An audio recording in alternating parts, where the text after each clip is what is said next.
Hello Nanded news में आप सभी का स्वागत है। चलिए जानते हैं आज की खबर। हमारे चैनल को लाइक, सब्सक्राइब, शेयर जरूर अल्हम्दुलिल्लाह सुम्मा अल्हम्दुलिल्लाह। मैं अल्लाह का सबसे पहले तो शुक्र अदा करता हूँ और मैं साथ ही साथ प्रकाश अंबेडकर साहब का भी शुक्र अदा करता हूँ कि उन्होंने महाराष्ट्र में पहली बार किसी स्टेट कमेटी के मेंबर को पार्टी की पॉलिसी में नहीं रहते हुए भी आमरण उपोषण करने की इजाज़त दी थी।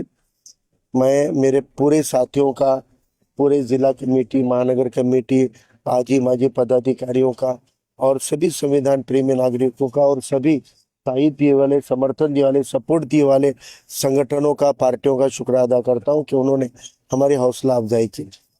लेकिन ये जो लड़ाई हुई है, आज हमने जैसे देखा कि कल जो 500 के लिए शॉर्ट आउट हुई थी, आज उनका चेक गया और उनके पैसे मिलना चालू हो गए।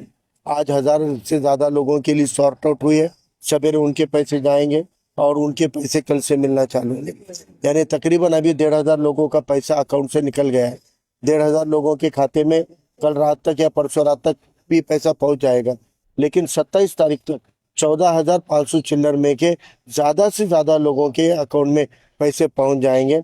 लेकिन जो लोगों की इस लिस्ट में नाम आया है, उन लोगों को भी दो चीज़ों की तस्दीक लेनी है। एक तो आपका नाम आया हुआ है तो आपका आधार कार्ड और बैंक के डिटेल सही सबमिट किए क्या, लिस्ट में नज़र आ रहे क्या। और अगर आपका केवाईसी नहीं है, आपका आधार कार्ड से मोबाइल नंबर लिंक नहीं है और आपके बैंक पासबुक पे पुराने कर्जों की वजह से ट्रांजैक्शन बंद है, तो ये दो चीज़ों की तस्दीक कर लीजिए।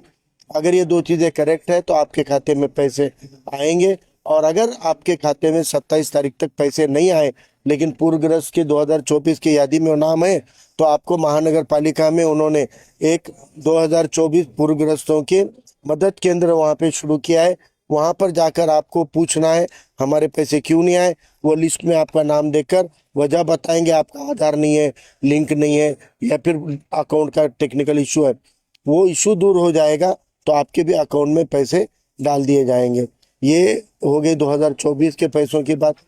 हमारे जो 5 डिमांड थे उनमें हमने ये भी डिमांड दी थी कि 2025 के भी पैसों को अब 1 साल और लंबा खींचकर किसी को अपोजिशन पे बिठाने की नौबत मत आने दो। तो उन्होंने फ़ोन पर भी मुझे ये कहा है और राइटिंग में भी उन्होंने हमको ये दिया है कि इसी महीने के एंड तक या बहुत से बहुत अगले महीने के फर्स्ट वीक तक 25 के भी पैसे आएंगे, इस साल के भी आ जाएंगे। अब ये तो कंपनसेशन की बात है। अब हम कल हमारी सरकार, हमारा ज़िला हैदराबाद मुक्ति संग्राम मना रहा है, इसको कैसे देखते हैं, कोई अपना नज़रिया होगा। लेकिन मैं ये मानता हूँ कि भारत में कोई भी एक स्टेट आज़ाद कायम रह नहीं सकती थी, उसको भारत में शामिल होना लाजमी था। इसलिए इस सम होने को हम इस्तकबाल इसका करते हैं। लेकिन जो तरीके